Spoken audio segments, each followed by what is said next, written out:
Hello guys, welcome back to my YouTube channel in your latest topics. So ನಾನು ಈ ದಿನ BCom fifth ಸೆಮಿಸ್ಟರ್ನ ವಿದ್ಯಾರ್ಥಿಗಳಿಗೆ ತುಂಬಾ ಯೂಸ್ಫುಲ್ ಆಗಿರೋ ವಿಡಿಯೋ ಜೊತೆ ಬಂದಿದ್ದೀನಿ. ಅದೇನಪ್ಪ ಅಂತ ಅಂದರೆ income tax land practice first. ಅಂದರೆ ಫಿಫ್ತ್ ಸೆಮಿಸ್ಟರ್ನ BCom NEP ಬ್ಯಾಚ್ಗಳಿಗೆ ಈ ವಿಡಿಯೋ ತುಂಬಾ ಯೂಸ್ಫುಲ್ ಆಗುತ್ತೆ. ಯಾಕಪ್ಪ ಅಂತ ಅಂದರೆ ಇದು ತುಮಕೂರು ಯೂನಿವರ್ಸಿಟಿಯ ಪ್ರೀವಿಯಸ್ ಇಯರ್ ಕ್ವಶನ್ ಪೇಪರ್ ಆಗಿರುತ್ತೆ. ಅಂದರೆ ನಿಮಗೆ ಜಾನ್ವರಿ ಮತ್ತು ಫೆಬ್ರವರಿ 2025ನಲ್ಲಿ ನಡೆದಿರುವಂತಹ ಇದು ಎಕ್ಸಾಮ್ ಪೇಪರು. ಇದು ತುಮಕೂರು ಯೂನಿವರ್ಸಿಟಿಯ ಎಲ್ಲ ಕಾಲೇಜ್ಗಳಿಗೂ ಸಹ ತುಂಬಾ ಇನ್ಫಾರ್ಮೇಷನ್ ಆಗಿರುತ್ತೆ, ತುಂಬಾ ಇನ್ಫಾರ್ಮೇಟಿವ್ ಆಗಿರುತ್ತೆ. ಈ ವಿಡಿಯೋದಲ್ಲಿ ಏನೆಲ್ಲ ಕವರ್ ಮಾಡ್ತಾಯಿದ್ದೀನಿ ಅಂತ ನೋಡೋದಾದರೆ, income tax land practice first ಏನಿದೆ, ಇದು ಕ್ವಶನ್ ಪೇಪರ್ ಯಾವ ಥರ ಇದೆ ಒಂದು, ಮತ್ತು ನಿಮಗೆ ಥಿಯರಿಲಿ ಏನೇನು ಎಲ್ಲ ಇನ್ಕ್ಲೂಡ್ ಆಗಿದೆ, ಮತ್ತು ಇದಕ್ಕೆ ವಿತ್ ಸೊಲ್ಯೂಷನು ಸಹ ಕೊಡ್ತಾಯಿದ್ದೀನಿ, ಮತ್ತು ವಿತ್ ಎಕ್ಸ್ಪ್ಲನೇಷನ್ನು ಇದೆ. ಸೊ ಬನ್ನಿ ಗೈಸ್, ಈ ವಿಡಿಯೋ ಶುರು ಮಾಡೋಣ. ಎಲ್ಲೂ ಸಹ ಡಿಲೇ ಮಾಡೋದು ಬೇಡ ಅಂತ ಹೇಳ್ತಾ ಬನ್ನಿ ಗೈಸ್, ಈ ವಿಡಿಯೋ ಶುರು ಮಾಡೋಣ. ಮತ್ತು ನಿಮ್ಮ ಫ್ರೆಂಡ್ಗಳು ಆದಷ್ಟು ಶೇರ್ ಮಾಡಿ, ನಿಮ್ಮ ಫ್ರೆಂಡ್ಗಳ ಜೊತೆ ಹಂಚ್ಕೊಂಡು ಈ ವಿಡಿಯೋಗೊಂದು ಲೈಕ್ ಕೊಡಿ, ಮತ್ತು ನಮ್ಮ ಚಾನಲ್ ಸಬ್ಸ್ಕ್ರೈಬ್ ಮಾಡ್ಕೊಂಡ್ರೆ ತಪ್ಪದೇ ಸಬ್ಸ್ಕ್ರೈಬ್ ಮಾಡಿಕೊಂಡು ಎಕ್ಸಾಮ್ನ ಚೆನ್ನಾಗಿ ಮಾಡಿ ಅಂತ ಹೇಳ್ತಾ ಬನ್ನಿ ಗೈಸ್, ಈ ವಿಡಿಯೋ ಶುರು ಮಾಡೋಣ. ನೋಡಿ ಗೈಸ್, ಮೊದಲನೇದಾಗಿ ಇನ್ಕಮ್ ಟ್ಯಾಕ್ಸ್ ಲ್ಯಾಂಡ್ ಪ್ರಾಕ್ಟೀಸ್ ಅನ್ನುವಂಥದ್ದು ಒಂದು ತುಂಬ ಈಸಿಯೆಸ್ಟ್, ನನಗೆ ಅನ್ನಿಸ್ದಂಗೆ ತುಂಬ ಈಸಿಯೆಸ್ಟ್ ಆ್ಯಂಡ್ ಫೇವ್ರೇಟ್ ತುಂಬ ಜನಕ್ಕಾಗಿರುತ್ತೆ. ಸೊ ಅದರಲ್ಲಿ ಪ್ರಾಬ್ಲಮೆಟಿಕ್ ಆಗಿರೋದ್ರಿಂದ ನಿಮಗೆ ಹೇಳಿದ್ನಲ್ಲ. ಸೊ ಏನಪ್ಪ ಅಂತಂದರೆ ಇನ್ಕಮ್ ಟ್ಯಾಕ್ಸ್ ತುಂಬಾ ಯಾಕೆ ಅಂತ ಅಂದರೆ ಪ್ರಾಬ್ಲಮೆಟಿಕ್ಕೇ ಇರುತ್ತೆ. ನಮಗೆ income from salary, income from house property ಬರೋದ್ರಿಂದ ಈ ಎರಡು ಟಾಪಿಕ್ ಮೇಲೆ ಎರಡು ಕ್ವಶನ್ ಕೊಡ್ತಾನೆ, ಪ್ರಾಬ್ಲಮೆಟಿಕ್ಕು ಮತ್ತು 4 ಮಾರ್ಕ್ಸಿಗೂ ಮತ್ತು 12 ಮಾರ್ಕ್ಸಿಗೂ. ಸೊ ಅಲ್ಲಿ ನಮಗೆ ಬಚಾವಾಗ್ಬೋದು. ಅಲ್ಲಿ ನಾವು ಜಸ್ಟ್ ಸ್ಯಾಲ್ರಿ ಓದ್ಕೊಂಡಿಲ್ಲ ಅಂದ್ರೂ ಹೌಸ್ ಪ್ರಾಪರ್ಟಿ ತೊಗೊಂಡು ಹೌಸ್ ಪ್ರಾಪರ್ಟಿಲಿ ಮಾಡಿಕೊಂಡು ಒಂದು ರೆಸಿಡೆನ್ಸು, ನಾನ್ ರೆಸಿಡೆಂಟು ಮತ್ತು ಈ ಫಾರಿನ್ ಇನ್ಕಮ್ ಅಂತ ಬರುತ್ತಲ್ಲ, ಅದನ್ನು ನೋಡ್ಕೊಂಡ್ರೆ ಸಾಕು, ನಿಮ್ಗೆ ಆರಾಮಾಗಿ ಫಸ್ಟು ನಿಮಗೆ 12 ಮಾರ್ಕ್ಸಿಗೆ ಎಲ್ಲ ಥರ ಆನ್ಸರ್ ಗೊತ್ತಾಗುತ್ತೆ. ಸೊ ಇಲ್ಲಿ ನಮಗೆ ಓದ್ ಕ್ವಶನ್ ಪೇಪರ್ ಅಂದರೆ ಪ್ರೀವಿಯಸ್ ಇಯರ್ ಕ್ವಶನ್ ಪೇಪರ್ ಯಾವ ಥರ ಇತ್ತು ಅಂತ ಇಲ್ಲಿ ನೋಡ್ಕೊಂತ, ಮತ್ತು ಏನೆಲ್ಲ ಕೊಟ್ಟಿದ್ದಾನೆ ಅದಕ್ಕೆ ಎಕ್ಸ್ಪ್ಲನೇಷನ್ ಏನಿದೆ ಅದೆಲ್ಲ ನಾನು ಹೇಳ್ಕೊತ ಹೋಗ್ತೀನಿ. ಬನ್ನಿ ಗೈಸ್, ವಿಡಿಯೋ ಶುರು ಮಾಡೋಣ. ಸೊ ನೋಡಿ ಗೈಸ್, ಮೊದಲೇದಾಗಿ ನಮಗೆ MCQ ಕ್ವಶನ್ಸ್ ಇರುತ್ತೆ, ಅದರಲ್ಲಿ ಎಂಟೈರ್ ಕ್ವಶನ್ಸು ಅಟೆಂಡ್ ಮಾಡಬೇಕಾಗಿರುತ್ತೆ. ಸೊ ಅದರಲ್ಲಿ ಫಸ್ಟ್ನೇ ಕ್ವಶನ್ ಬಂದ್ಬಿಟ್ಟು ಇನ್ಕಮ್ ಟ್ಯಾಕ್ಸ್ ಈಸಿ. ಅದರಲ್ಲಿ ಆಪ್ಷನ್ ಕೊಟ್ಟಿದ್ದಾರೆ ನೋಡಿ, profession tax, direct tax, indirect tax, service tax ಅಂತ. ಅದಕ್ಕೆ ನಮಗೆ ಬಂದುಬಿಟ್ಟು ಆನ್ಸರ್ ಬಂದ್ಬಿಟ್ಟು ಡೈರೆಕ್ಟ್ ಟ್ಯಾಕ್ಸು. ಸೊ ಏನಕ್ಕಪ್ಪ ಅಂತ ಅಂದರೆ ನಮಗೆ ಅದರಲ್ಲಿ ಎಕ್ಸ್ಪ್ಲನೇಷನ್ ಇದೆ, ವೇಟ್ ಎ ಮಿನಿಟ್. ಸೊ ಅದಕ್ಕೆ ಎಕ್ಸ್ಪ್ಲನೇಷನ್ ಡೈರೆಕ್ಟ್ ಟ್ಯಾಕ್ಸೇ ಯಾಕೆ ಅಂತ ಅಂದರೆ ಇನ್ಕಮ್ ಟ್ಯಾಕ್ಸ್ ಪೇಯ್ಡ್ನ ಡೈರೆಕ್ಟ್ ಅಸೆಸ್ಸಿ ಯಾರೆಲ್ಲ ಟ್ಯಾಕ್ಸ್ ಪೇ ಮಾಡ್ತಾರಲ್ಲ ಅವ್ರನ್ನ ಅಸೆಸ್ಸಿ ಅಂತ ಹೇಳ್ತಾರೆ. ಅವ್ರದ್ದು ಗೌರ್ಮೆಂಟಿಗೆ ಡೈರೆಕ್ಟ್ಸ್ ಕಟ್ಟೋದ್ರಿಂದ ಅವ್ರನ್ನ ಡೈರೆಕ್ಟ್ ಟ್ಯಾಕ್ಸ್ ಆಗಿರುತ್ತೆ.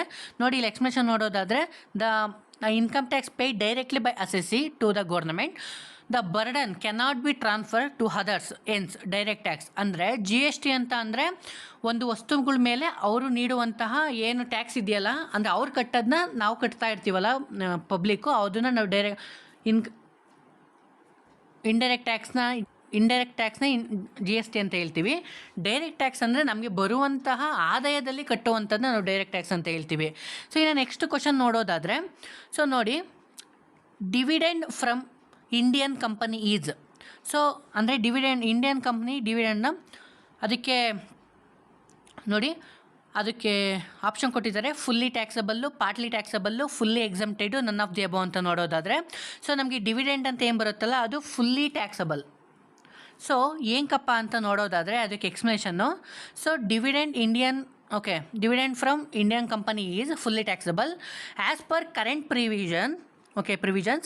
Dividend received from a Indian company is taxable in the hand of shareholders under income from other sources ಅಲ್ಲಿ ಬರುತ್ತೆ. ಆದ ಕಾರಣ ಡಿವಿಡೆಂಡ್ ಅನ್ನುವಂಥದ್ದು ಫುಲ್ಲಿ ಟ್ಯಾಕ್ಸಬಲ್ ಅಂತ ಹೇಳ್ತೀವಿ. ಸೊ ಇನ್ನು ನೆಕ್ಸ್ಟ್ ಕ್ವಶನ್ನು ನೋಡೋದಾದರೆ, so if the assessee is living in own house, HRA is. So ಅದಕ್ಕೆ ನಮಗೆ ಫುಲ್ಲಿ ಟ್ಯಾಕ್ಸಬಲ್ ಅಂತ ಹೇಳಿದ್ದಾರೆ, ಪಾರ್ಟಿ ಟ್ಯಾಕ್ಸಬಲ್ ಅಂತ ಹೇಳಿದ್ದಾರೆ, ಫುಲ್ಲಿ ಎಕ್ಸಮ್ಟೆಡ್ ಅಂತ ಹೇಳಿದ್ದಾನೆ, and then none of this ಅಂತ ಹೇಳಿದ್ದಾನೆ. ಸೊ ಅವನಿಗೆ ಮನೆ ಇದೆ, ಆಲ್ರೆಡಿ ಓನ್ ಹೌಸ್ ಇದೆ, ಅವನಿಗೆ HRA ಈಸ್ ಯಾವುದಕ್ಕೆ ಬರುತ್ತೆ ಅಂತ ಹೇಳಿದ್ದಾನೆ. ಸೊ ಅದಕ್ಕೆ ನೋಡೋದಾದರೆ ಫುಲ್ಲಿ ಟ್ಯಾಕ್ಸಬಲ್ ಆಗುತ್ತೆ. ಸೊ ನೋಡಿ ಯಾಕೆ ಅಂತ ಆಮೇಲೆ ನೋಡೋಣ. ನೋಡಿ, ಈಗ HRA ಹತ್ರ ಆಲ್ರೆಡಿ ಓನ್ ಹೌಸ್ ಇದೆ, ಅವನಿಗೆ HRA ಅನ್ನೋದು ಬರ್ತಾ ಇದೆ. ಅವನಿಗೆ ಅದು ಯಾವ ಥರ ಅಂತ ಅಂದರೆ ಹೌಸ್ ರೆಂಟ್ ಅಲೋಯೆನ್ಸಸ್ ಅಂತ, ಅದು ಹೌಸ್ ರೆಂಟ್ ಅಲೋಯೆನ್ಸಸ್ HRA ಅಂದರೆ exemption is allowed only rent is paid. ಅಂದರೆ ಅವನೇನಾದ್ರು ಬಾಡಿಗೆ ಮನೇಲಿದ್ದು ಬಾಡಿಗೆ ಕಟ್ತಾ ಇದ್ರೆ ಅಷ್ಟೇ ಅವನಿಗೆ ಎಕ್ಸಮ್ಟೆಡ್ ಆಗುತ್ತೆ. ಇನ್ನು ಮಿಕ್ಕಿರೋ ಟೈಮಲ್ಲಿ the assessee is leaves his own house no rent paid. ಅವನೇನೋ ರೀತಿಯ ರೆಂಟ್ ಕಟ್ತಾ ಇಲ್ಲ, ಓನ್ ಹೌಸಲ್ಲಿ ಇದ್ದಾನೆ ಅಂತ ಅಂದರೆ ಅವನಿಗೆ HRA ಈಸ್ ಫುಲ್ಲಿ ಟ್ಯಾಕ್ಸಬಲ್. ಆವಾಗ ನಮಗೆ ಅದು ಇನ್ಕಮ್ ಫ್ರಮ್ ಅದರ್ ಸೋರ್ಸಸಲ್ಲಿ ಅಂದರೆ ಇನ್ಕಮ್ ಫ್ರಮ್ ಸ್ಯಾಲರಿಲೇ ಬರುತ್ತಲ್ಲ, ಅದು ನಮಗೆ ಆಗಿರುತ್ತೆ. ಇನ್ನು ನೆಕ್ಸ್ಟು ನೋಡೋದಾದರೆ ಎ ಪರ್ಕ್ವಿಸೈಟ್ ಈಸ್ ಅಂದರೆ ಒಂದು ಸೌಲಭ್ಯ ಎಂದರೆ ಅಂದರೆ cash paid employer to employee, facility provided by employer to employee, amount credited to employee, none of the above. ಇದಕ್ಕೆ ಆನ್ಸರ್ ಬಂದುಬಿಟ್ಟು facility provided by employer to employee. So ಅಂದರೆ ಪರ್ಕ್ವಿಸಿಟ್ ಅಂದರೆ ಸೌಲಭ್ಯ, ಓಕೆನಾ. ಅದನ್ನು ನೋಡೋದಾದರೆ ನೋಡಿ ಎಕ್ಸ್ಪ್ಲನೇಷನ್ನು, ಪರ್ಕ್ವಿಸಿಟ್ ಅಂದರೆ ಸೌಲಭ್ಯ are not cash benefit or facilities provided by the employer in addition to salary like car, rent free house, ಈ ಥರ ಎಲ್ಲ ಅವರು ಪ್ರೊವೈಡ್ ಮಾಡ್ತಾರಲ್ಲ, ಅದಕ್ಕೆ ಅವರು ಎಂಪ್ಲಾಯರ್ ಟು ಎಂಪ್ಲಾಯಿ ಅಂತ ಹೇಳ್ತಿದ್ವಿ. ಸೊ ಅದಕ್ಕೆ ಸೆಕೆಂಡ್ ಆಪ್ಷನ್ ಆನ್ಸರ್ ಆಗಿರುತ್ತೆ. ಓಕೆನಾ. ಇನ್ನು ನೆಕ್ಸ್ಟ್ ಕ್ವಶನ್ ನೋಡೋಣ. ಸೊ ಏನಪ್ಪ ಅಂದರೆ the value of interest free concessional loans to employees is determined on the basis of leading rates of dash for the same purpose.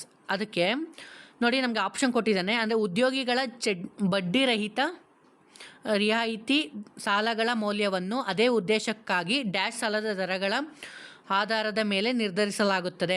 So ಅದನ್ನು ನೋಡೋದಾದರೆ SBI, RBI, central government, state government ಅಂತ ಇದೆ. ಅಂದರೆ ಉದ್ಯೋಗಿಗಳ ಮೇಲೆ ಯಾವುದೇ ರೀತಿಯ ಅವ್ರ ಮೇಲೆ ಡಿಸಿಷನ್ ತಗೊಳ್ಳುವಂಥದ್ದು RBIಗೆ ಅಷ್ಟೇ ರೂಲ್ಸ್ ಇರೋ ಕಾರಣ ಇದಕ್ಕೆ RBI ಆನ್ಸರ್ ಆಗಿರುತ್ತೆ. ಸೊ ಅದಕ್ಕೆ ಎಕ್ಸ್ಪ್ಲನೇಷನ್ ನೋಡೋದಾದರೆ, so perquisite value of interest free or concessional loans is calculated based on RBI lending rates. ಏಕೆ RBI ಪ್ರತಿಯೊಂದು ಮಾಡುವಂಥದ್ದು. ಸೊ ಅದಕ್ಕೆ ಆನ್ಸರ್ ಬಂದ್ಬಿಟ್ಟು RBI. ನೋಡಿ, which of the following is the deductible from the gross annual value of house property. ಅಂದರೆ ಕೆಳಗಿನವುಗಳಲ್ಲಿ ಯಾವುದು ಮನೆ ಆಸ್ತಿಯ ಸ್ಥೂಲ ವಾರ್ಷಿಕ ಮೌಲ್ಯದಿಂದ ಕಳೆಯಬಹುದಾಗಿದೆ. ಸೊ ಅದಕ್ಕೆ ಆಪ್ಷನ್ ನೋಡಿ, municipal tax due in the previous year, municipal tax paid by the owner, municipal tax paid by tenant, none of the above. So ಇದಕ್ಕೆ ಆನ್ಸರ್ ನೋಡೋದಾದರೆ municipal tax paid by the owner. ಅಂದರೆ ಯಾವುದೇ ರೀತಿಯ annual ವ್ಯಾಲ್ಯೂಗೆ ಅಂದರೆ house ಯಾರು property ಇರುತ್ತಲ್ಲ ಅವರು paid, ಓನರೇ ಸಹ ಪೇಯ್ಡ್ ಮಾಡಬೇಕಾಗತ್ತೆ. Municipal tax is allowed deductions only they are paid by the owner during the previous year. ಅಂದರೆ ಹೋದ ವರ್ಷದ ಏನಿರುತ್ತೆ ಈ ವರ್ಷ ಅದಕ್ಕೆ ಕಟ್ಕೊಬೇಕಾಗಿರುತ್ತೆ, ಪೇಯ್ಡ್ ಬೈ ಓನರ್ ಇದಕ್ಕೆ ಆನ್ಸರ್ ಆಗಿರುತ್ತೆ. ಇನ್ನು ನೆಕ್ಸ್ಟ್ ಕ್ವಶನ್ ಅಂದರೆ ಇಷ್ಟು ನಿಮಗೆ MCQ ಕ್ವಶನ್ಸ್ ಆಯಿತು. ಇನ್ನು ಎಲ್ಲ ರೀತಿಯ ಪಾರ್ಟ್ 2 ಏನಿದೆ ಅದಕ್ಕೆ ಆನ್ಸರ್ ಕೊಡ್ತಕ್ಕಂತ ಹೋಗ್ತೀನಿ. ಯಾವುದೇ ಎಲ್ಲ ಥಿಯರಿಗೂ ಆನ್ಸರ್ ಇದೆ ನೋಡಿ. ಡಿಫೈನ್ ಅಸೆಸ್ಸಿ ಅಂದರೆ ತೆರಿಗೆದಾರರನ್ನು ವ್ಯಾಖ್ಯಾನಿಸಿ ಅಂತ ಇದೆ. ಸೊ ಅದರಲ್ಲಿ ನಮ್ಗೆ ಆನ್ಸರ್ ನೋಡೋದಾದರೆ ನೋಡಿ, ಡಿಫೈನ್ ಅಸೆಸ್ಸಿ ಅಂದರೆ an assessee is a persons by whom any tax or any other sum of money is payable under the income tax act. ಯಾರೆಲ್ಲ ಪೇ ಮಾಡ್ತಾರಲ್ಲ ಅವ್ರನ್ನೆಲ್ಲ ನಾವು ಅಸೆಸ್ಸಿ ಅಂತ ಹೇಳ್ತೀವಿ. ಬಟ್ ನೀವು ಇಷ್ಟು ಮಾತ್ರ ಬರೀಬೇಕಾಗಿಲ್ಲ, ಅದಕ್ಕೆ ಡೆಫಿನೇಷನ್ ಅಂದರೆ ಇನ್ಕಮ್ ಟ್ಯಾಕ್ಸ್ ಆ್ಯಕ್ಟ್ ಅದೇನು ಬರುತ್ತಲ್ಲ ಅದ್ರದ್ದು ನಿಮಗೆ ಹ್ಯಾಕ್ಟ್ ಹಾಕ್ಬಿಟ್ಟು ಅದಕ್ಕೆ ಮೀನಿಂಗ್ನ ನೀವು ಬರೋದ್ರೆ ಸಾಕಾಗುತ್ತೆ. ಇನ್ನು next question, mention the deductions under section 16 of income tax act 1961. Okay, ಆದಾಯ ತೆರಿಗೆ ಕಾಯ್ದೆ 1961ರ ಪರಿಚ್ಛೇದ 16ರಲ್ಲಿರುವ ಕಟಾವುಗಳನ್ನು ತಿಳಿಸಿ. ಅವರು ಡಿಡಕ್ಷನ್ಸ್ನ ಹೇಳಿದ್ದಾರೆ. ಸೊ ಇಷ್ಟು ಡಿಡಕ್ಷನ್ಸ್ ಬರ್ತವೆ. ಸ್ಟ್ಯಾಂಡರ್ಡ್ ಡಿಡಕ್ಷನ್ಸ್ ಅಂತ ಬರುತ್ತೆ. ಎಂಟರ್ಟೈನ್ಮೆಂಟ್ ಅಲೋಯೆನ್ಸಸ್ ಅದು ಗೌರ್ಮೆಂಟ್ ಎಂಪ್ಲಾಯೀಸಿಗೆ ಮಾತ್ರ. ನೆಕ್ಸ್ಟು ಪ್ರೊಫೆಷನಲ್ ಟ್ಯಾಕ್ಸ್, ಇದಕ್ಕೆ ಆನ್ಸರ್ ಇದಾಗಿರುತ್ತೆ, ನೀವು ಇಲ್ಲಿ ನೋಡ್ಕೊಬೋದು. ಸೊ ಇಷ್ಟು ಮೆನ್ಷನ್ ಮಾಡಿದ್ರೆ ನಿಮಗೆ 2 ಮಾರ್ಕ್ಸ್ ಸಿಗುತ್ತೆ. ಇನ್ನು next question, what do you mean by advance tax ಅಂದರೆ ಮುಂಗಡ ತೆರಿಗೆ ಎಂದರೇನು? ಸೊ ಅದಕ್ಕೆ ಆನ್ಸರ್ ನೋಡೋದಾದರೆ what is mean of advance tax ಅಂತ ನೋಡೋದಾದರೆ, advance tax means tax paid in advance during the financial year in instalment instead of paying it the end of the year ಅಂತ ಹೇಳ್ಬೋದು. ಅಂದರೆ ಆ ವರ್ಷದ್ದು ಪ್ರೀವಿಯಸ್ ಇಯರೇ ಟ್ಯಾಕ್ಸ್ ಪೇ ಮಾಡಿರ್ತಾನಲ್ಲ ಅದನ್ನು ನಾವು ಅಡ್ವಾನ್ಸ್ ಟ್ಯಾಕ್ಸ್ ಅಂತ ಹೇಳ್ತೀವಿ. ಆನ್ಸರಲ್ಲಿ ಮೆನ್ಷನ್ ಮಾಡ್ಬೋದು. ಇನ್ನು next name of the different kinds of provident fund ಅಂತ ನೋಡೋದಾದರೆ, ಅಂದರೆ ವಿವಿಧ ರೀತಿಯ ಭವಿಷ್ಯ ನಿಧಿಗಳು SREC ಅಂತ ಇದೆ. ಸೊ ಅದಕ್ಕೆ ಆನ್ಸರ್ ನೋಡೋದಾದರೆ ಪ್ರಾವಿಡೆಂಟ್ ಫಂಡ್ಗಳು ಯಾವೆಲ್ಲ ಇದ್ದಾವೆ ಅಂದರೆ, ಸೊ ಅದ್ರಲ್ಲಿ ನಾವು 2 ಮಾತ್ರ ಆನ್ಸರ್ ಮಾಡೋ ಸಾಕಾಗುತ್ತೆ. ಅದರಲ್ಲಿ ಇರಲಿ ಅಂತ statutory provident fund, S P F, recognised provident fund R P F, unrecognised provident fund U R P F, next public provident fund P F ಅಂತ ಬರುತ್ತೆ. ಸೊ ಇದಕ್ಕೆ ನೀವು ಆನ್ಸರ್ ನೋಡ್ಕೊಬೋದು.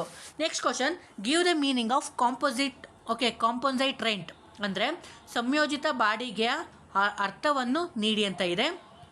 ಅದರಲ್ಲಿ ನೋಡೋದಾದರೆ, ಸೊ ನೆಕ್ಸ್ಟ್ ನೋಡಿ, composite rent is the rent received for building along with furniture, plant, machinery or other ಅಸೆಟ್ಸಿಗೋಸ್ಕರ ನಾವು ಕಾಂಪೋಸೈಟ್ ರೆಂಟ್ನ ಪೇ ಮಾಡಬೇಕಾಗತ್ತೆ. ನೀವಿಲ್ಲಿ ನೋಡ್ಕೊಬೋದು, ನಿಮಗೆ ಒಂದರಲ್ಲಿ ನೀವು ಕಾಂಪೋಸೈಟ್ ರೆಂಟ್ ಅಂತ ಅಂದರೆ ಅಲ್ಲಿ ಫರ್ನಿಚರ್ಡ್ ಹೌಸು, ನಾನ್ ಫರ್ನಿಚರ್ಡ್ ಹೌಸ್ ಅಂತ ಬರುತ್ತೆ, ಅಲ್ಲಿ ನಿಮಗಿಲ್ಲಿ ಬರುತ್ತೆ, ಅಲ್ಲಿ ನೀವು ನೋಡ್ಕೊಬೋದು. ಇನ್ನು ನೆಕ್ಸ್ಟ್ ಕ್ವಶನ್ 4 ಮಾರ್ಕ್ಸಿಗೆ ನೋಡೋದಾದರೆ, name any 8 exempted income under section 10ನಲ್ಲಿ ಬರುವಂಥದ್ದು ಎಕ್ಸಮ್ಟೆಡ್ ಇನ್ಕಮ್ ಅಂತ ನೋಡೋದಾದರೆ, ನೋಡಿ ಅದರಲ್ಲಿ 8 agriculture income, share of profit from partnership firm ಅಂದರೆ ಯಾವುದೇ ರೀತಿಯ ಪಾರ್ಟ್ನರ್ಶಿಪ್ ಫರ್ಮಿಂದ ಶೇರ್ನ ತೊಗೊಂಡ್ರೆ ಇವೆಲ್ಲ ಎಕ್ಸಮ್ಟೆಡ್ ಆಗಿರುತ್ತೆ. Next life insurance maturity processed, next leave travel alliances exempted portions ಆಗಿರುತ್ತೆ. ಎಕ್ಸಮ್ಟೆಡ್ ಪೋರ್ಷನ್ಸ್ ಇದ್ದಾಗ ಮಾತ್ರ. ಗ್ರ್ಯಾಚ್ಯುಟಿ ಸಬ್ಜೆಕ್ಟ್ ಟು ಲಿಮಿಟ್ಸ್, ಅದು ಗ್ರ್ಯಾಚ್ಯುಟಿಲು ಲಿಮಿಟ್ಸ್ ಇದ್ದಾಗ ಅಷ್ಟೇ ಅದು ಎಕ್ಸಮ್ಟೆಡ್ ಆಗಿರುತ್ತೆ. Next scholarships, house rent allowances, interest on P P F, ಇಷ್ಟು ನೀವು ಬರೋದ್ರೆ ನಿಮಗೆ 4 ಮಾರ್ಕ್ಸ್ ಆರಾಮಾಗಿ ಸಿಗುತ್ತೆ. ಇನ್ನು ನೆಕ್ಸ್ಟ್ ಕ್ವಶನ್ ನೋಡಿ, mister Chinmay is A employee of Wipro limited, Tumakuru as left India from the first time 15th August 2021 from the transfer to London and come back to India 1st November 2023. Calculate to residential status from the assessee year 2024-25 ಅಂತ ಅಂದರೆ, ಅವನು ವಿಪ್ರೋ ಲಿಮಿಟೆಡಲ್ಲಿ ಕೆಲಸ ಮಾಡ್ತಾನೆ ತುಮಕೂರಲ್ಲಿ. ಅವನು ಇಂಡಿಯಾನ 5th August 2021ನಲ್ಲಿ ಬಿಟ್ಟು ಲಂಡನ್ಗೆ ಹೋಗಿದ್ದಾನೆ. ಮತ್ತು 1st November 2023 ಅಂದರೆ 2 ವರ್ಷ ಆದಮೇಲೆ ಬಂದಿದ್ದಾನೆ. ಅವ್ನ ರೆಸಿಡೆನ್ಸಿ ಸ್ಟೇಟಸ್ನ ಚೆಕ್ ಮಾಡಿ ಅಂತ ಹೇಳಿದ್ದಾನೆ. ಸೊ ಅದಕ್ಕೆ ನೀವು ಅವ್ನ ರೆಸಿಡೆನ್ಷಿಯಲ್ ಅಂತ ಒಂದು ಫಾರ್ಮೆಟ್ ಬರುತ್ತಲ್ಲ, ಅದನ್ನು ನೀವು ಹಾಕೊಂಡು ಸಾಲ್ವ್ ಮಾಡ್ಕೊಬೋದು. ಇನ್ನು next question, Shri Ramesh resident received 1,20,000 is the retirement on the 31st/10/2023 gratuity from the employer within whom the served from the 28th year and 10 months of the assessment year 2024-25 compute the taxable amount of gratuity if he is covered under the Payment of Gratuity Act 1972 and his salary was 4,800 at the times of retirement. So ಇದು ಗ್ರ್ಯಾಚ್ಯುಟಿಲಿ ಬರುತ್ತೆ. ಅದರಲ್ಲಿ after gratuity, before gratuity ಅಂತ 2 ಬರುತ್ತೆ. Retirement gratuity ಅದಕ್ಕಿಂತ ಮುಂಚೆನೇ ಅವರು ತೊಗೊಬೋದು, ಅದನ್ನು ನೀವು ನೋಡ್ಕೊಬೋದು. ಈ ಕ್ವಶನ್ ಸಹ ಕೇಳಿದ್ದಾನೆ ಓದ್ ಕ್ವಶನ್ ಪೇಪರಲ್ಲಿ. ಸೊ ಇನ್ನು next question, mister Lohith resident in Chennai during the previous year 2023-24 ಈ get 12,000 per annum per month basic salary. He get DA 20% basic salary. 12,000 20%ನ ನೀವು ಮಾಡ್ಕೊಬೇಕು. So enters is a retirement benefit. They also received the commission 15,000, ಅದು 2% turn over achieved him. HRA received is 11,800 per annum. But he rent paid 14,800 per annum. Calculate taxable HRA from the assessment year 2024-25. ನಿಮಗೆ HRA ಅಂತ ಒಂದು ಫಾರ್ಮೆಟೇ ಬರುತ್ತೆ, ಅದರಲ್ಲಿ ಯಾವ್ದು ಬರಬೇಕು ಯಾವ್ದು ಬರಬಾರ್ದು ಅದನ್ನು ನೀವು ನೋಡಿಕೊಂಡ್ರೆ ನಿಮಗೆ ಆರಾಮಾಗುತ್ತೆ. ಇನ್ನು ನೆಕ್ಸ್ಟ್ ಕ್ವಶನ್ ನೋಡೋದಾದರೆ, calculate gross annual value of mister Manoj of the assessment year 2024-25 from the following data. ನಮಗೆ ಮುನ್ಸಿಪಲ್ ವ್ಯಾಲ್ಯೂ ಕೊಟ್ಟಿದ್ದಾನೆ, ಫೇರ್ ರೆಂಟ್ ಕೊಟ್ಟಿದ್ದಾನೆ, ಸ್ಟ್ಯಾಂಡರ್ಡ್ ರೆಂಟ್ ಕೊಟ್ಟಿದ್ದಾನೆ, ಮತ್ತು ಆ್ಯನ್ಯುಯಲ್ ರೆಂಟ್ ಕೊಟ್ಟಿದ್ದಾನೆ. Unrealised rent is a previous year 2023-24 84,000 ಕೊಟ್ಟಿದ್ದಾನೆ. ನಮಗೆ ಇಲ್ಲಿ ಗ್ರಾಸ್ ಆನ್ಯುಯಲ್ ವ್ಯಾಲ್ಯೂ ಒಂದು ಫಾರ್ಮೆಟ್ ಬರುತ್ತಲ್ಲ, ಆ ಫಾರ್ಮೆಟ್ನ ಅಂತ ನೀವು ಮಾಡಿಕೊಂಡ್ರೆ ನಿಮಗೆ ತುಂಬಾ ಈಸಿ ಆಗುತ್ತೆ. ಇನ್ನು ಇಲ್ಲಿಗೆ ನಿಮಗೆ 4 ಮಾರ್ಕ್ಸಿಗೆ ಆಯಿತು. ಇನ್ನು 12 ಮಾರ್ಕ್ಸಿಗೆ ನೋಡೋದಾದರೆ, ಸೊ ನರೇಶ್ ಅಂದರೆ ನಾನು ಹೇಳಿದ್ದೀನಿ income from salary, income from house property 2 question ಕೊಟ್ಟೇ ಇರ್ತಾನೆ. ಇನ್ನು ಯಾವುದಾದ್ರೂ ಒಂದು ರೆಸಿಡೆಂಟ್, ನಾನ್ ರೆಸಿಡೆಂಟ್, ಅದನ್ನು ನೋಡಿಕೊಂಡ್ರೆ ನಿಮಗೆ ಸಾಕಾಗುತ್ತೆ ಅಂತ. ಅದರಲ್ಲಿ ನೋಡೋದಾದರೆ ಇವನು ರೆಸಿಡೆಂಟಾ ನಾನ್ ರೆಸಿಡೆಂಟಾ ಅಂದರೆ ಇಲ್ಲಿ ಯಾವ ಥರ ಆಗುತ್ತೆ ಅಂತ ನೋಡೋದಾದರೆ, ನಮಗೆ ಎಲ್ಲೇ ರೀತಿಯ ಇನ್ಕಮ್ ಬಂದ್ರೂ ಅದು ಅದು ನೋಡೋಣ. ನೋಡಿ, ನರೇಶ್ ಫ್ರಮ್ ಅದು ಹೇಳ್ತಾ ನಿಮಗೆ ಎಕ್ಸ್ಪ್ಲೇನ್ ಮಾಡ್ತೀನಿ. Naresh furnish the following details of is income for the previous year 2023-24, salary received in India from served ರೆಂಡೆಡ್ USA. ಅಂದರೆ ಸ್ಯಾಲ್ರಿಯಲ್ಲಿ ರಿಸೀವ್ ಆಗ್ತಿದೆ, ಅಂದರೆ ಅಲ್ಲಿಗೆ ಹೋಗ್ತಾ ಇದೆ 2 lakh, ಇದು ಟ್ಯಾಕ್ಸಬಲ್ ಅಂದರೆ resident. Next income from salary from Japan, ಅವನು ಅಲ್ಲೇ ತೊಗೊತಾ ಇದ್ದಾನೆ, ಅಲ್ಲೇ ಇರೋದ್ರಿಂದ ಇದು ನಾನ್ ರೆಸಿಡೆಂಟು. ಓಕೆ, ಇದು ರೆಸಿಡೆಂಟಾ ನಾನ್ ರೆಸಿಡೆಂಟಾ ಅಂತೇಳಿ ನೀವು ಅಲ್ಲಿ ಆನ್ಸರ್ ಮಾಡಬೇಕಾಗತ್ತೆ. Next income from business is Australia, business being controlled from Tumakuru. So 1 lakh received from India. ಈ 1,40,000 ಅನ್ನುವಂಥದ್ದು ಅಲ್ಲೇ ಕಂಟ್ರೋಲ್ ಆಗ್ತೈತೆ, ಬಟ್ ಇಲ್ಲಿ ರಿಸೀವ್ ಆಗ್ತಾಯಿದ್ದು 1 lakh is a fully taxable, is a resident. So income from agriculture the Tumakuru received from Chennai, so ಇದು completely exempted ಅಂತ ಹೇಳ್ಬೋದು. So ಇನ್ನು next pension from Indian company received from London, ಇಲ್ಲಿ ಹರ್ನ ಆಗ್ತಿದೆ, ಅಲ್ಲಿ ರಿಸೀವ್ ಆಗ್ತಿದೆ, is a taxable. Next income from property UK, ಇದು 60% received India, is 60% taxable ಆಗುತ್ತೆ. Next income earn Japan received from Pakistan, earn ಆಗ್ತಿರೋದು ಜಪಾನಲ್ಲಿ, ರಿಸೀವ್ಡ್ ಆಗ್ತಿದೆ ಪಾಕಿಸ್ತಾನದಲ್ಲಿ, ಅದು ನಮ್ಗೆ ಬರೋದಿಲ್ಲ. ಓಕೆ, ಅದು ಫಾರಿನ್ ಇನ್ಕಮ್ ಆಗಿರುತ್ತೆ. Next share income, okay, share of income from HUF, ಇದು 40,000, ಇದು ರೆಸಿಡೆಂಟ್ ಅಂತ ಹೇಳ್ತೀವಿ. ಈ ಥರ ನಿಮಗೆ ರೆಸಿಡೆಂಟ್ ನಾನ್ ರೆಸಿಡೆಂಟ್ ಆರಾಮಾಗಿ 12 ಮಾರ್ಕ್ಸ್ ಆರಾಮಾಗಿ ಗೇನ್ ಮಾಡ್ಕೊಬೋದು, ನೀವು ಇಲ್ಲಿ ನೋಡ್ಕೊಬೋದು. ಇನ್ನು ನೆಕ್ಸ್ಟ್ ಕ್ವಶನ್ ನೋಡೋದಾದರೆ, ಸೊ ಇನ್ಕಮ್ ಫ್ರಮ್ ಸ್ಯಾಲ್ರಿ ಮೇಲೆ ಕೇಳಿದ್ದಾನೆ. ಸೊ ನೋಡ್ಕೊಳ್ಳಿ, Shri Ram Kumar is working is ABC limited provide ಈ salary detail for the previous year 2023-24. Basic salary ಬಂದ್ಬಿಟ್ಟು 15,000 ಪರ್ ಆ್ಯನಮ್ ಇದೆ. DA ಬಂದ್ಬಿಟ್ಟು 50% ಇದೆ, ಅದು 75% forming part of salary. Next children education allowances 200 per ಮಂತಲ್ಲಿ 3 ಇಯರ್ಗೆ ಕೊಡ್ತಾ ಇದ್ದಾರೆ. ಅದರಲ್ಲಿ ಕೆಲವೊಂದು ಎಕ್ಸಮ್ಟೆಡ್ ಬರುತ್ತೆ, ಅಂದರೆ ಓನ್ಲಿ ಟೂ ಚಿಲ್ಡ್ರನ್ ಮಾತ್ರ ಕೊಡಬೇಕಾಗುತ್ತೆ, ಅದು ನೋಡ್ಕೊಳ್ಳಿ. Next company contribute the employees RPF at 15% of salary and also ಈ ಕಾಂಟ್ರಿಬ್ಯೂಟ್ ಆ್ಯಂಡ್ ಸೇಮ್ ಅಮೌಂಟ್ನ RPFನ ಕಾಂಟ್ರಿಬ್ಯೂಟ್ ಮಾಡ್ತಿದ್ದಾನೆ, ಅದು ಎಕ್ಸಮ್ಟೆಡ್ ಆಗಿತ್ತು, ಅದು ನೋಡ್ಕೊಂಡು ನೀವು ಹಾಕೊಬೇಕು. Next interest credited to RPF 12% per annum 14,400.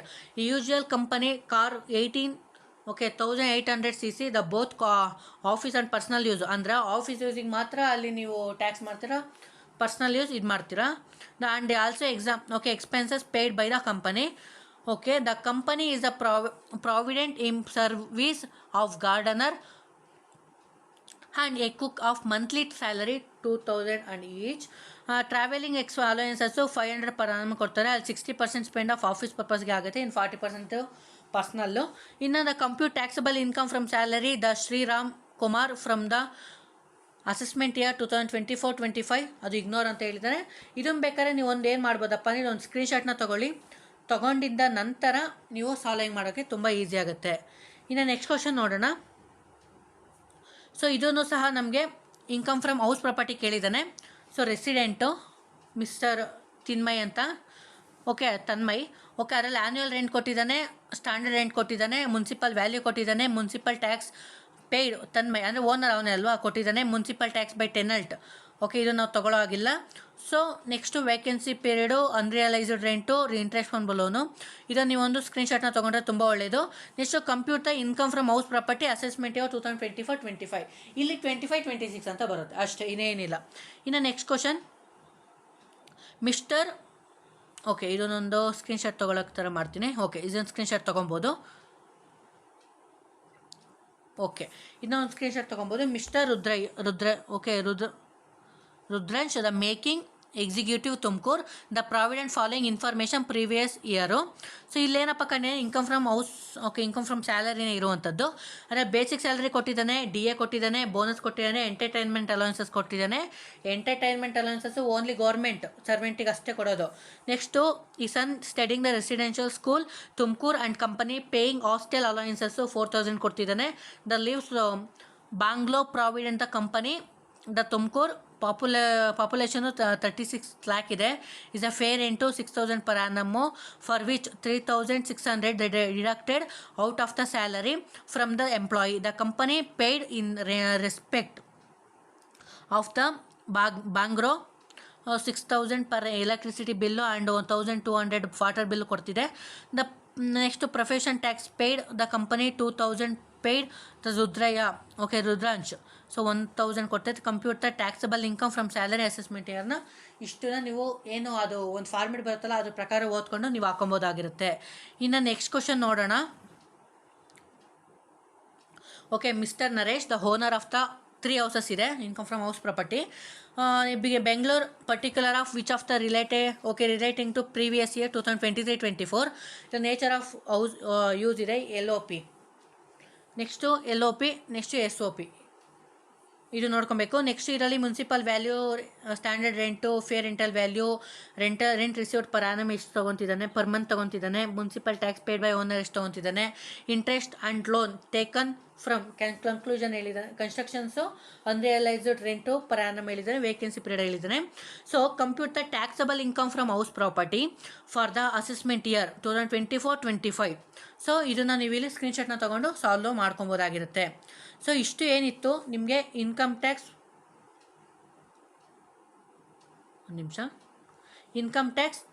From land practice ಅಂತ ಏನಿದೆ ಈ ಸಬ್ಜೆಕ್ಟ್ಗೆ ಸಂಬಂಧಪಟ್ಟಂಗೆ ಈ ಕ್ವಶನ್ಸ್ ಆಗಿದೆ.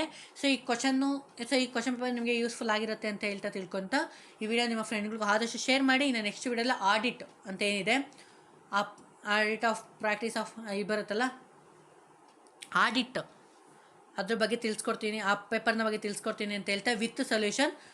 ಬನ್ನಿ ಗೈಸ್ ಈ ವಿಡಿಯೋ ಎಂಡ್ ಮಾಡೋಣ.